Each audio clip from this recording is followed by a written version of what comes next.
Bumisita kamakailan si Senador Mark Villar sa NLEX Connector Project matapos na imbitahan ng Metro Pacific Tollways Corporation para sa update ng NLEX Connector na sinimulan noong kalihim pa ng DPWH ang Senador.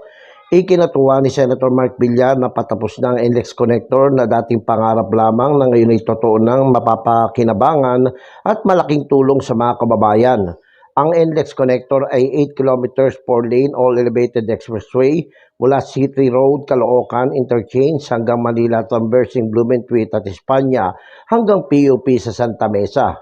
Ayon dito kay Villar, sa unang quarter ngayong taon, may mga section na bubuksan sa naturang expressway na makakatulong para sa pagluluwag nga ng traffic sa Metro Manila. Bukod kay Villar, dumating din ang dating Duterte Administration Build Chairperson na ngayon ay DICT Undersecretary Ana May Lamentilo at Senior Executive